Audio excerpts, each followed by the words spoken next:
Welcome everybody, and thank you for coming to the second of the pleasant Sunday afternoon talks by Norwich Warehouse Trust. Unusual conditions, but we're looking forward to another good talk. We had one 2 weeks ago, and a good friend of mine and who supported talks here before and at Truchard Museum, Dr. Julian Litten. And the title of Julian's talk today is The Foul Murder of Laurence Behar, Watch and Clockmaker. Ooh, I forgot. If there's an alarm bell, please leave by the stairs into the assembly point is on the quay. Please don't use the lift if the alarm goes off, if the alarm bell goes off. So, but you can use both stairways quite safely. Thank you. Okay, Julian, we're very pleased to see you here today to talk about this very significant episode in local history, although the gentleman concerned was from Germany. And in the 18th century, of course, a lot of German immigrants came to King's Lynn, high street premises in various trades. Are you okay, Julian? I'm about to try and get this very flimsy thing to work. Oh. Goodness, it's cheap, isn't it? Yes, I don't know how I managed to do mine, because I'm not very good. No. But, and we can make it part of the talk, because it's fun to see you playing with it's a piece of craftsmanship. There we are. There we are. And over to Julian. Thank you, Julian. Thank you very much indeed.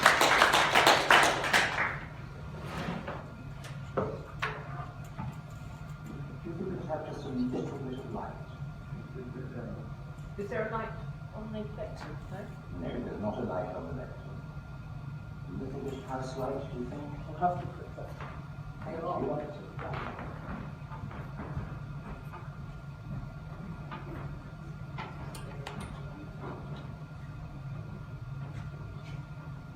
Thank you very much.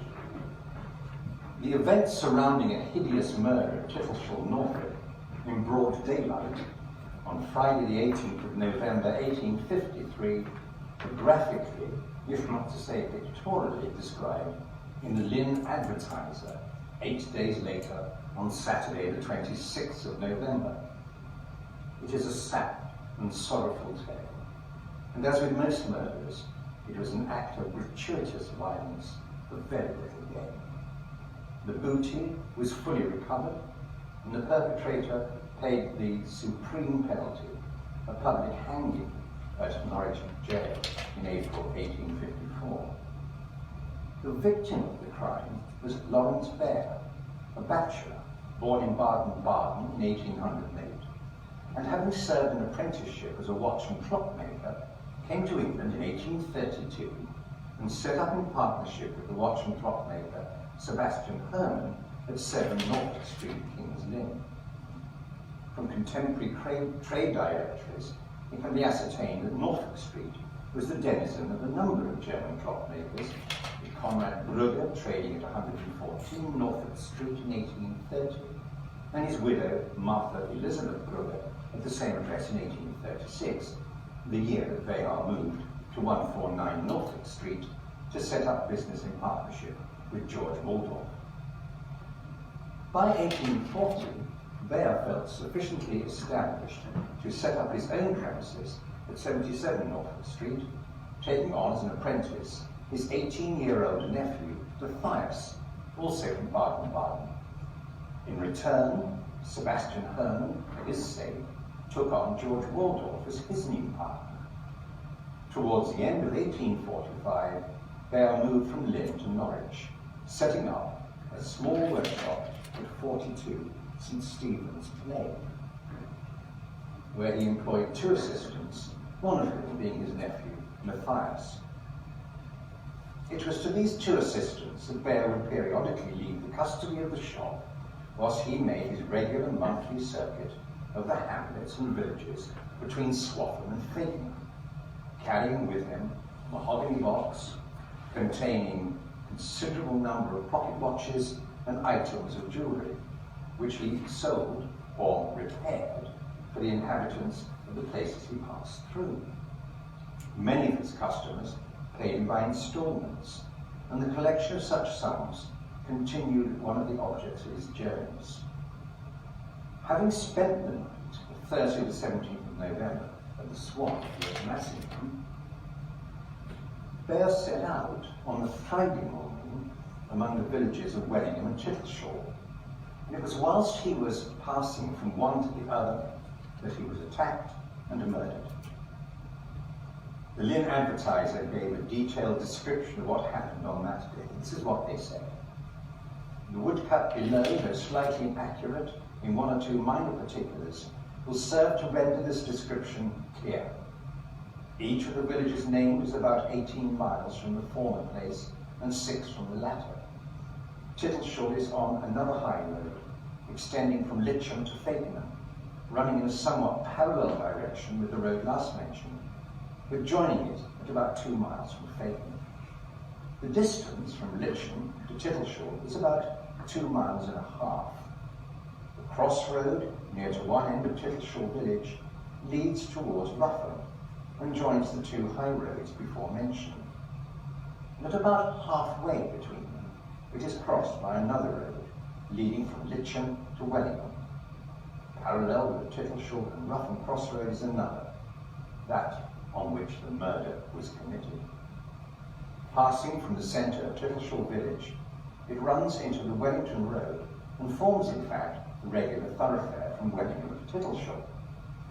The distance between the 2 villages by this road is between 2 and 3 miles. Deceased met with his untimely end at a part of this road nearly equivalent between Wellingham and Chittleshaw, though in the vicinity of several villages the place is secluded and was apparently selected with premeditation as fitted for the purpose. It was about noon on Friday the 18th of November 1853 that Behar was at the village of Wellingham, according to his regular custom, having with him his box of jewellery enclosed in a carpet bag and suspended on a packman's stick, which he carried across his shoulder.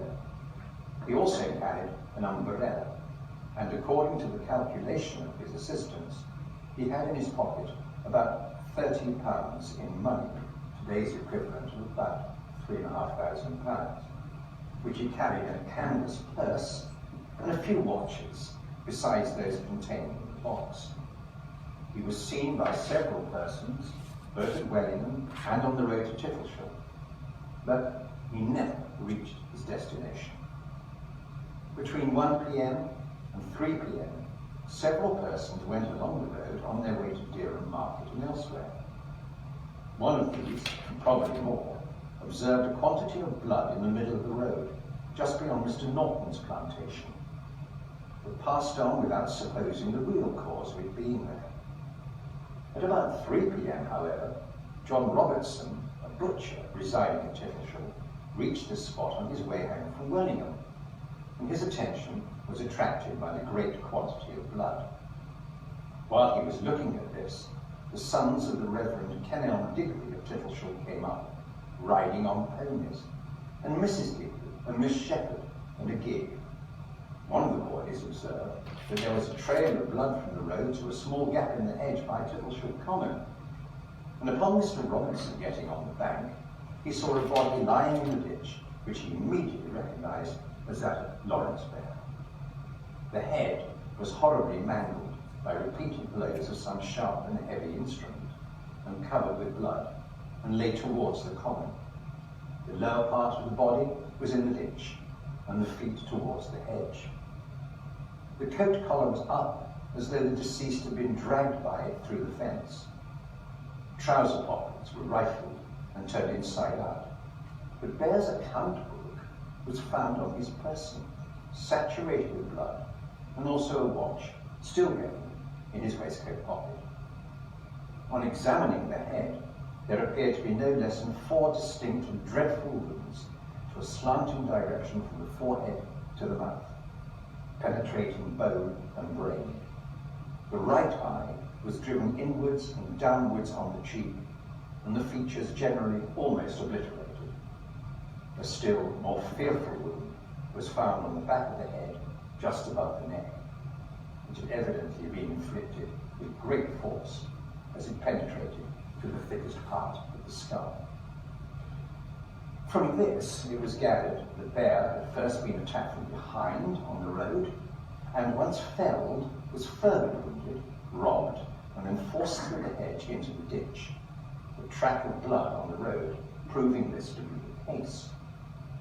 Most probably, the murderer was alarmed by someone approaching him, preventing him from taking more of the property, for next to the body lay the carpet bag, and on it a box of jewellery, unopened.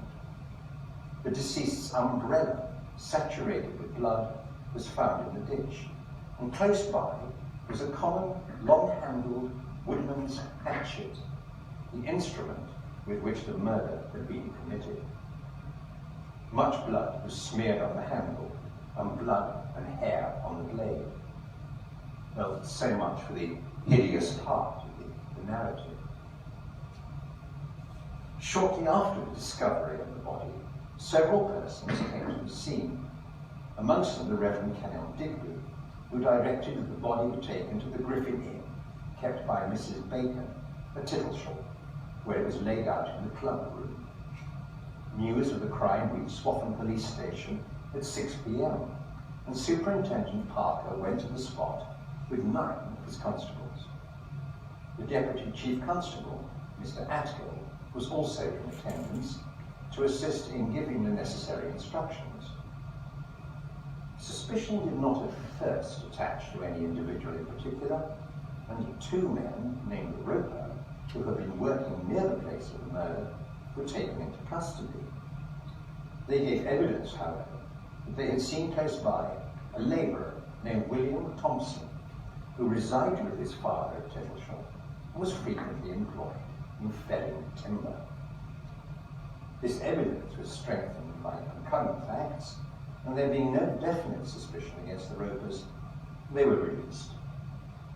It also appears that a butcher named William Webster, who was on his way back from Tittleshall to his house in Wellingham by horse and cart at about 1 o'clock on the same day, noticed a man in the plantation adjoining the ditch where the body was found, and observed that on his approach the man stooped down to hide himself. Webster mentioned this circumstance to friends of Wellingham after hearing of the murder, but he did not know the circumstances, and he did not know who the man was. At 10 o'clock at night, however, he felt uneasy, and he went to the house of John Hooks, the parish constable, and gave information that the man he had seen in the plantation was William Thompson. Mr. John Hooks and Mr. Moore, another parish constable, proceeded to Thompson's house. There, they found him in bed and ordered him to rise and dress. He did so, putting on different clothes than those he had worn during the day. The constables found in the lower room a pair of high-lows, laced boot reaching up over the ankle, and these were stated to belong to Thompson. They asked him for his hatchet, but he couldn't produce it. He was consequently apprehended and taken into custody, handcuffed, and taken to the Griffin Inn. On searching the house, the police officers found a pair of trousers, the legs of which and the left-hand pocket was soaked in blood. Thompson's jacket also had blood upon it. On the following day, Thompson was identified by Webster and also by the 2 Ropers as the man they saw coming from the direction in which the body was found, walking hastily and perspiring profusely. The Ropers also stated that they asked him what o'clock it was, upon which Thompson took out a watch from his left trouser pocket and told them it was 1:30. Other evidence was speedily collected, clearly tracing Thompson to and from the scene of the crime, and very strongly indicating his guilt. It was ascertained that he was seen going towards the spot with a hatchet just before the murder. A labourer named Robertson saw him at the time not far off from the end of the village. But this time he had no hatchet with him. He arrived at his father's house before 2 o'clock and went upstairs directly and changed his clothes. He then came down and complained to his mother of being cold, and she made up a fire for him to warm himself. After this, he went out with the lower part of his face muffled up and bought a piece of pork at Webster's shop and also 2 half-quartern loaves. At about the same time, he paid 4 bills which had been standing against him. One of these was a sum of £1, 12 shillings and 6pence to Moore, the parish constable. Being asked the reason why he was not at work, he said that he was ill and had been to the doctors, which turned out to be untrue. The parish constable's wife, Mary Ann Moore, observed that when he paid the money, he had a purse similar to that which Behar used to carry, and that it contained a quantity of gold and silver. The other debts he paid amounted to about £2. As he was going home, his face was noticed to be extremely flushed. His mother, having fried some of the pork for him, he ate it with some of the bread, and after keeping about the house until 7:30, he went to bed. It was also stated that previous to this, when the alarm was raised about the murder, he mixed with the crowd and unconcernedly followed the tumbril containing the corpse to the Griffin Inn. Following further inquiries, it came to light that Thompson was known to be acquainted with the habits of Behar, periodically visiting the neighbourhood. 6 months since, he'd bought a watch from him for 6 guineas, and his name was found in Behar's pocketbook as indebted to him on account of the watch.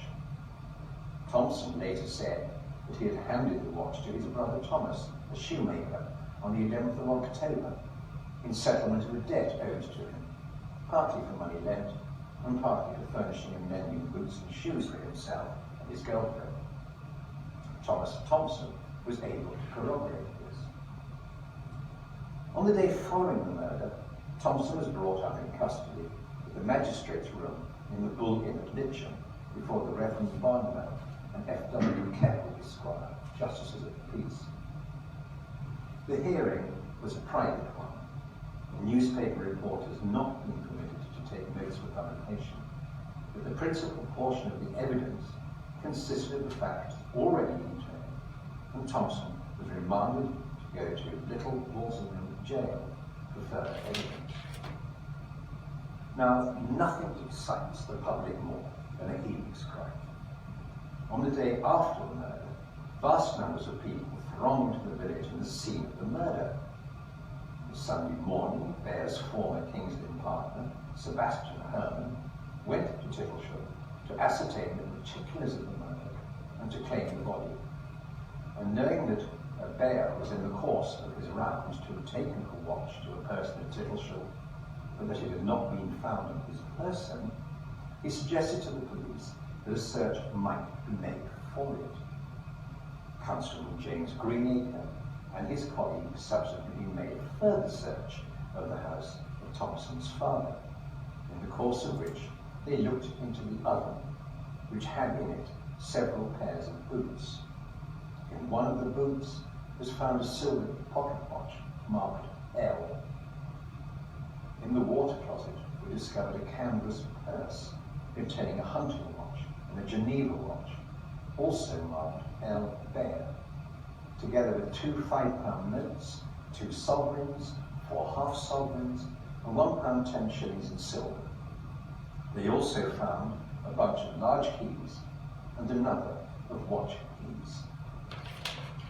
The inquest was held at the Griffin Inn on Monday the 21st of November before W. Pilgrim, the Norwich coroner, and C. Wright of Litcham, the deputy coroner. The advantage of newspaper reports of the mid-19th century is that they provide the reader with verbatim reports of the proceedings. Indeed, they read more like a script for a play than a mere report. Once sworn in, the jury was asked to view the body. It had been laid out on a bench in a shed on the premises. Quotation there. The head presented the most fearful and horrifying appearance, the cuts extending in a diagonal direction across the face from the forehead to the mouth, and being each several inches in extent and of considerable depth. The right eye was nearly out, and the whole of the head covered in blood. In one or two positions, however, the profile of deceased was plainly distinguishable. The coroner and other persons who might be supposed to be somewhat familiar with the scenes of death and violence concurred in declaring that they had never so such witnessed an appalling spectacle. The first evidence was given by Matthias Behar of St Andrew's Plain, Norwich, the nephew of the deceased. He said, "I live in the same house where my uncle resided. My uncle was in the habit of travelling about. He's a German, but has lived in Norwich for 6 years. He previously lived in Litten. He was in the habit of travelling about the country with a box of jewellery. He went out about once a month. He left home this day at 9 o'clock a week ago in the morning. He was to have returned home Saturday night last. I received a letter on Sunday morning by Betts, the Litten carrier, informing me of what had occurred. It was from Mr. Moore. I came over and identified the body. My uncle was a quiet, harmless, and inoffensive man, very much respected by all who knew him. I have seen his body this morning and identified it as that of my uncle, Laurence Behar. I have now seen the canvas purse, the 3 watches, the watch keys and the box keys. They are all well known to me as having been the property of my uncle, the deceased. I well know that he took them out with him on his last journey when he left Norwich on Monday last. I saw him pack them up. The prisoner's name is in the book of the deceased now produced." Well, in all, 12 witnesses, including Thompson's father, appeared before the coroner. The coroner summed up the proceedings as follows. I do not know that it is necessary to read all of the evidence over again, as you've heard it all read, and I scarcely need to make a single remark. I think the evidence is very strong against the prisoner, quite sufficient to commit him for trial. But it is for you, the jury, to determine. I dare say you are all satisfied. I would go through the evidence and make some particular remarks, but I think the evidence is so satisfactory that it requires none. The jury unanimously, without hesitation, returned a verdict of wilful murder against William Thompson. The deceased's nephew was then bound over to prosecute, and the other witnesses to give evidence at the next assizes. An order was made for the delivery of the body to Matthias Behar for interment, and it was removed in a cart shortly after the conclusion of the inquest. William Thompson was taken back to Walsingham Jail for the night, and thence to the Bull at Litten on the following morning, Tuesday the 22nd of November, to appear again before the magistrates. Unlike the first appearance on the 19th of November, the room was this time crowded with spectators, including Captain Black, the chief constable, and a large number of local inhabitants. The magistrates refused to permit the press to take notes of the proceedings unless they would undertake not to publish them until Thompson was finally committed, whenever that might be. The same witnesses who gave evidence on the previous day's inquest were called, their testimonies being listened to most carefully by the magistrates, at the end of which Thompson was finally committed for trial, and the witnesses were bound over to prosecute. Thompson was taken away to Norwich Jail to await trial. It was during the hearing that Bear's pocket memorandum book was produced, in which it was recorded that Thompson had purchased a watch at 6 guineas on the 29th of July 1853 and a silver guard for 12 shillings on the 26th of August. Against this, Thompson had been made an allowance of 6 shillings for an old watch and had made a payment of 10 shillings against the total sum of £6 2 shillings. Matthias Behar proved this entry to be in the writing of his uncle and identified the book as being the one in which his uncle made entries of his transactions with his customers. He added, "My uncle made regular rounds once a month From the above entry, and from my own knowledge of the manner in which he kept his accounts, I conclude that a person named William Thompson had purchased of him a watch and guard, and owed him upon the balance the sum of £6 2s, and that he would have expected to have received some more money in further payment on this last journey. It is from the transcript of proceedings of his second appearance in the magistrate's court, and from the account of his subsequent hanging, that we gain an impression of Thompson the man. William Thompson was born at Chittlesham in 1833, the second son of Mr. and Mrs. David Thompson of Chittlesham, David Thompson being a self-employed woodsman. Baptized at Chittlesham Church, he attended the local school and bore a tolerably good character up to the time of his leaving, but afterwards he fell into bad habits and was in evil repute. For some 5 or 6 weeks prior to the murder, he was employed as a labourer at 11 shillings a week by John Forley, a Chittlesham farmer, who superintended Lord Leicester's woods and plantations at Chittlesham, and also in the neighbourhood, marking and directing which billet or other wood was to be used by the brickmakers. At the time of the magistrate's second hearing, he was described as not tall, but of heavy and powerful muscular build. The prisoner exhibited, during the proceedings, the sullen and heavy demeanour which he had preserved ever since his apprehension, and which, it is said, is habitual with him. No indication, either of guilt or innocence, could be defined in the expression of his countenance. He appeared quite unmoved when his father and his brothers took leave of him before his removal to jail, and in getting into the police cart, he said with great nonchalance to some of the witnesses that were standing by, "Goodbye, Chittlesham chap." He was well acquainted with the Bible, and was said to be fond of reading, and had indeed read all the books in the parish library. Chiefly, he was of a morose and sullen temper, and avoided the society of his fellows. He was self-willed, and determined in the execution of any design he had formed. He was proud, somewhat vain, fond of fine clothing and the society of loose women. He was subsequently visited in Norwich jail by his father, uncle, and 3 brothers, but his mother was too ill to visit. But Thompson had evinced a disinclination to see her, as he attributed his fall to the manner in which she had indulged him. P.C. Payne, to whom Thompson was handcuffed at the Griffin Inn on the night of the arrest, told the court that Thompson had only spoken once, saying, "It's a bad job. I'm sorry for it.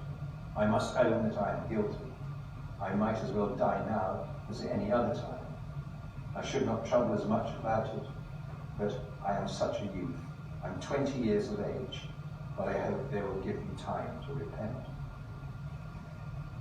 Asked by the magistrate if he had anything to say, Thompson replied, "I shall say very little. I could say a great deal if I liked. I can say I've never done it, and I'm not guilty of it. I don't know that I want to say anything more at present. What I shall say, I shall not say now." With the body having been released into the custody of his nephew Matthias, the arrangements for the funeral was put in hand. The remains of Laurence Behar were brought to Litten by train from Norwich on the morning of Thursday the 24th of November, and interred in the little burial ground on the south side of the Roman Catholic Church of the Annunciation, London Road, on the following day. On its arrival at the Old Lynn railway station, the coffin was taken to the house of Sebastian Herman at the northeast corner of Norfolk Street on Railway Road. On the following morning, the coffin, covered with a black velvet pall, on which was a large white cross, was borne from Herman's house, followed by a long train of mourners numbering 30 and upwards, the chief mourner being his nephew Matthias. Mr. Herman and his family and numerous other friends testified by the presence their respect, in which the deceased was universally held. The procession was accompanied by a very large crowd of people, increasing in number as it made its way from Norfolk Street to the little Roman Catholic church on London Road, designed 9 years earlier by Augustus wealthy Norfolk Fusion. Apart from the stained glass window by the Roman way, nothing is now left of this building, it having been rebuilt in 1896 to the designs of William Lunn of Great Malvern. But Behar would have known the Pugin building, it having been consecrated in May 1845, a few months before he had left Litten for Norwich. Indeed, he may have been one of the contributors to the building agreement. However, on his arrival in Litten in 1832, he would have worshipped at the Roman Catholic chapel in Coronation Square, South Lynn, where the priest was the Reverend Louis Dachau. Behar probably attended Dachau's funeral in 1843 and his subsequent burial in All Saints Churchyard, where his headstone is still to be seen. The coffin was received at the entrance to the church by the Reverend Rigby, by Seed O'Connor and the Reverend Agard, and the officiating priests, together with the crucifer and the acolytes, bearing tapers and holy water. So great was the attendance that many were unable to obtain admission. The coffin having been sprinkled, the burial service commenced, the procession passing up the nave into the chancel, in the centre of which the coffin was placed, with 5 large tapers on each side. The altar was dressed with a black frontal, having on it a large white cross, and the vestments by the clergy were of the same mournful character. After a lengthened service, the procession passed out into the church grounds for the interment to take place in the grave adjacent to the southwest porch. A few months later, the grave was marked by a raised tapered ledger in the Gothic style with a foliated cross along its ridge. The inscription around its edge reads, "Here repose the remains of Laurence Behar, aged 45 years, who was tragically murdered at Tittlesham on the 18th day of November 1853, requiescat in Parkshire." This item was created and lettered by the mason William Brown, whose premises at 44 London Road was almost opposite the church. Behar, being so young, died intestate, and his estate was claimed not by his nephew Matthias, nor by his widowed mother Magdalene Further, but by his brother Andreas. Administration was sworn in the Archdeaconry Court of Norwich on the 3rd of February 1854, though details relating to the distribution of the estate are not recorded. Thompson's trial took place at the Norwich Assizes on Thursday the 24th of March 1854 before Lord Chief Baron Pollock.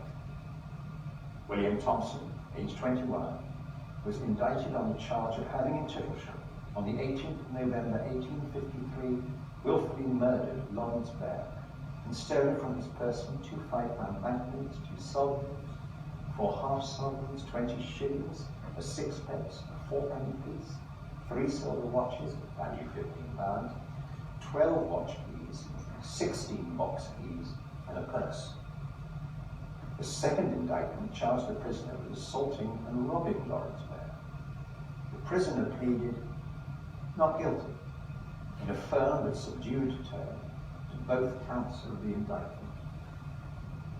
The case for the prosecution was led by Mr. Evans, with Carlos Cooper appearing for the defence. Opening the case for the prosecution, Mr. Evans outlined the circumstances of the incident, subsequent events undertaken by Thompson during the afternoon of the murder until his arrest later that evening.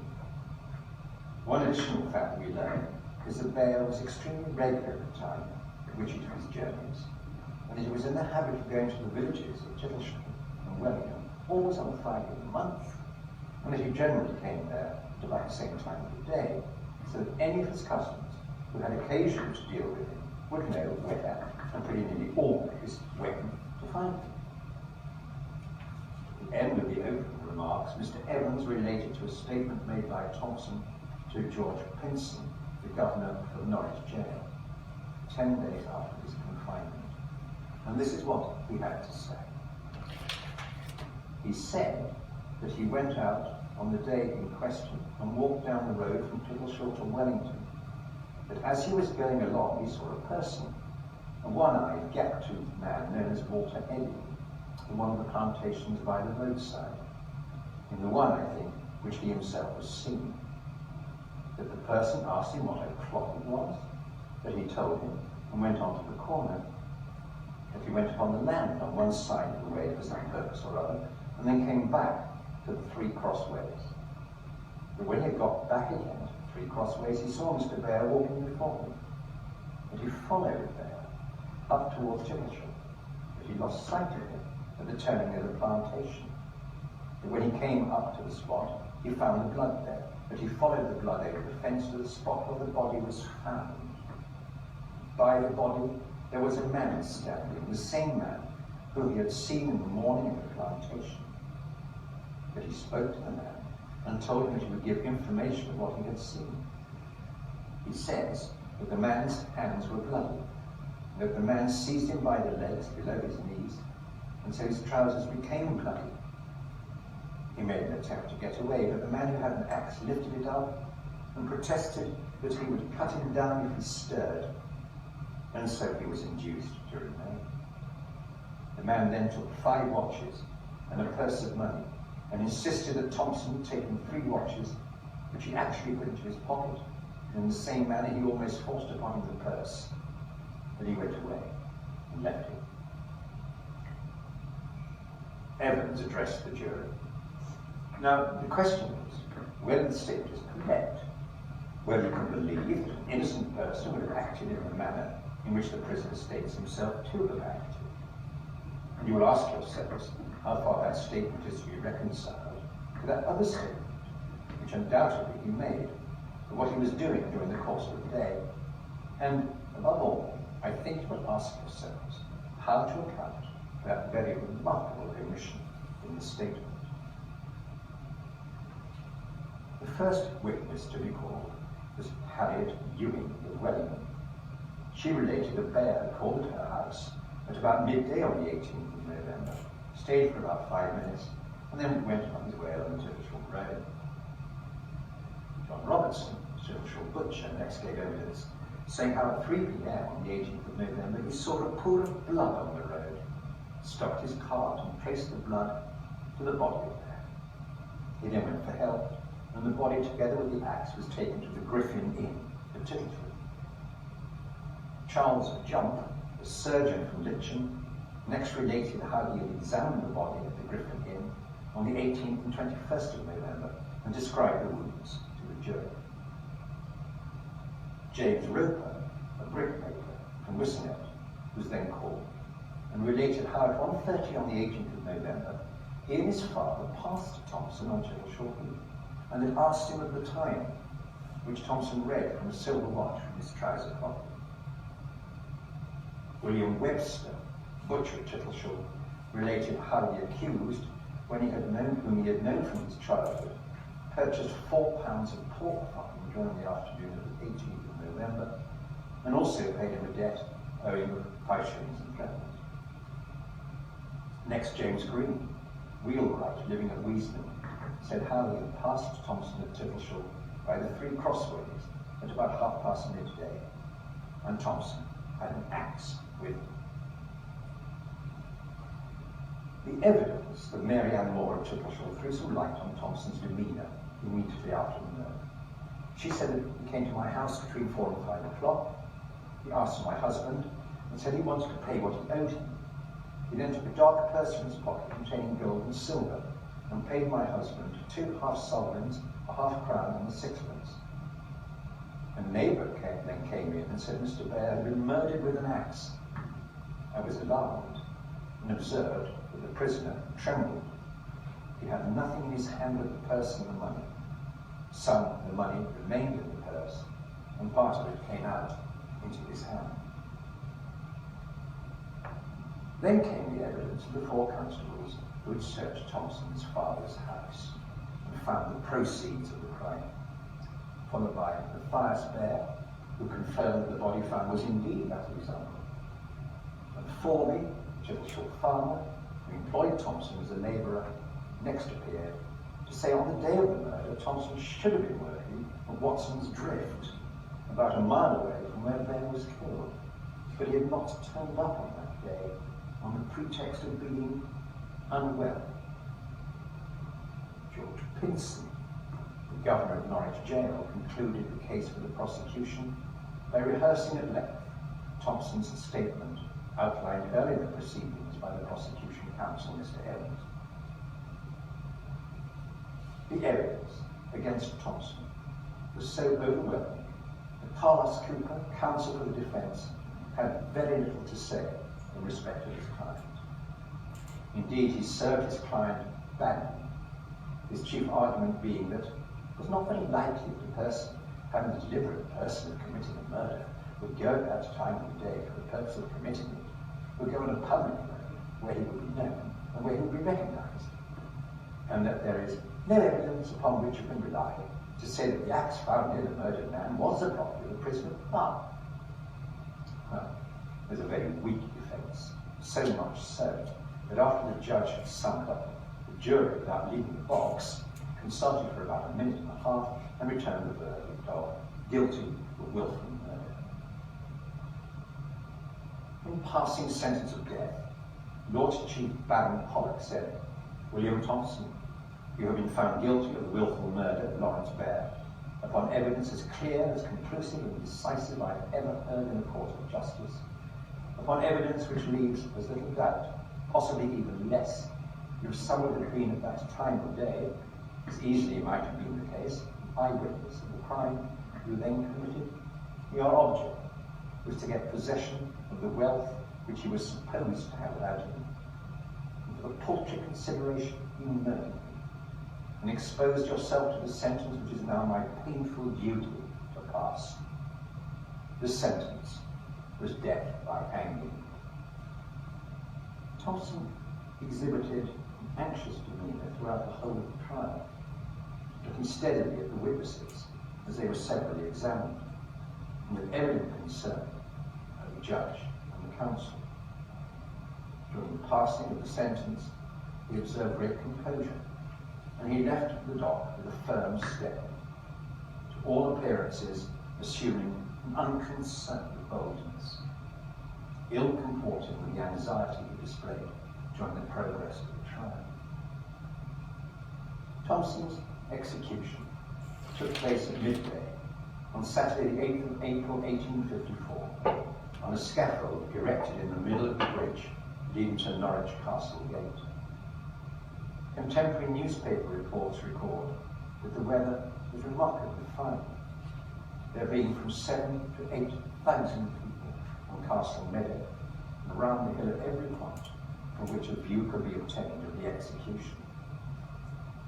The bell at St. Peter Mancroft told the death knell, and at midday the gates of the castle were opened, and the prisoner, accompanied by Mr. Pinson, the governor, and other officials, was conducted to the scaffold, preceded by the Reverend Landy Brown, chaplain, who read the funeral service. The prisoner walked with a firm step to the gallows, bowed twice to the multitude, and the cap having been drawn over his face, the noose was placed round his neck and fastened to the beam. The executioner, having withdrawn the bolt, the trap fell, and the unhappy culprit was sent into eternity. He struggled only a little, but it was all of 5 minutes before signs of mortality ceased. The correspondent attending for the Lynn Advertiser wrote, "The conduct of the crowd whose witnessed the execution was distinguished by all those features of brutality and depravity which invariably characterises multitudes assembled for such occasions."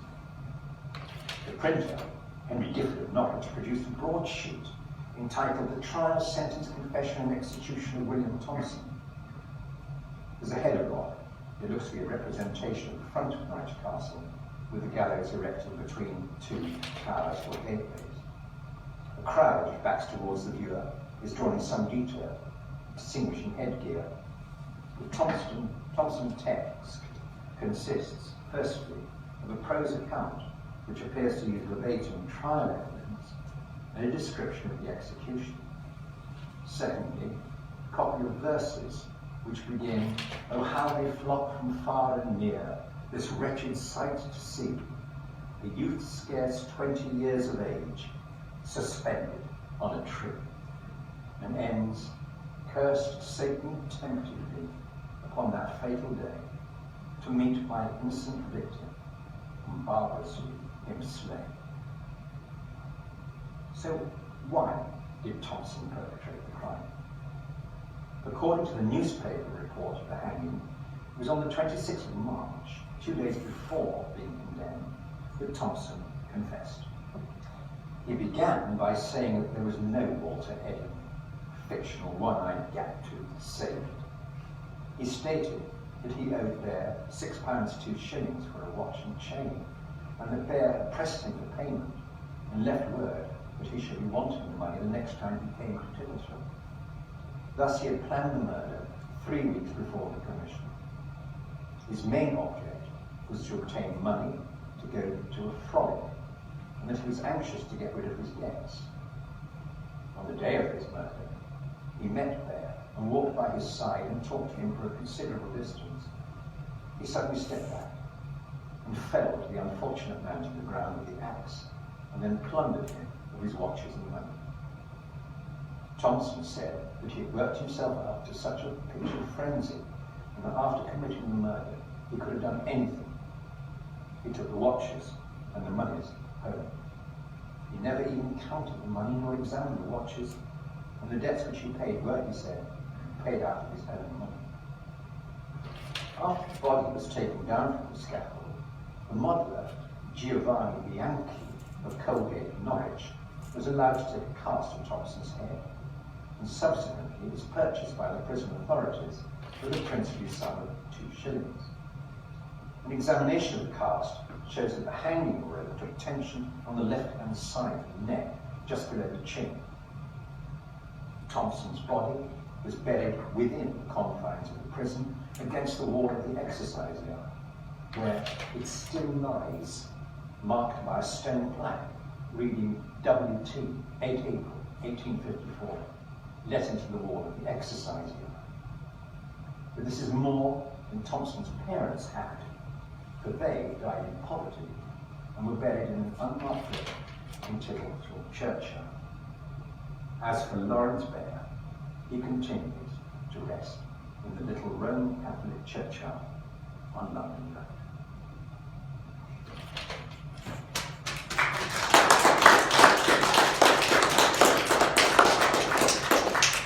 Thank you very much, Julian.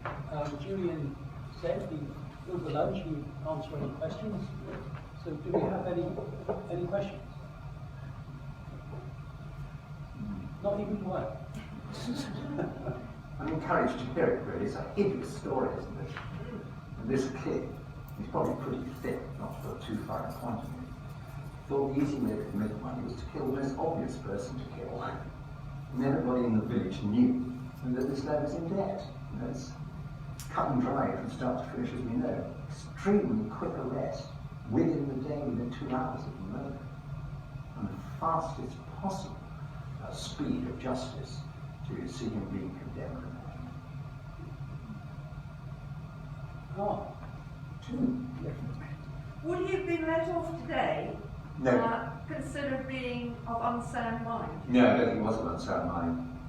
He was probably certainly was thick, but he really knew full well what he was doing. Remember, he did say that he'd given 3 weeks thinking about it. That was a confession he made. He would not have been let off at all. He would have served the maximum, which I believe today is 37 years, something like that. I was really just wondering what happened to Behar's nephew and the rest of his family. Went back to Baden-Baden, Right. and he Quite decided... soon, or Pardon? did they go quite soon after the event, or not? From what we know, they probably went within 12 months, yes. So they would have found sufficient time to have sold the business, probably to a partner. And then once that deal had been done, they would have gone back to to bargain bar.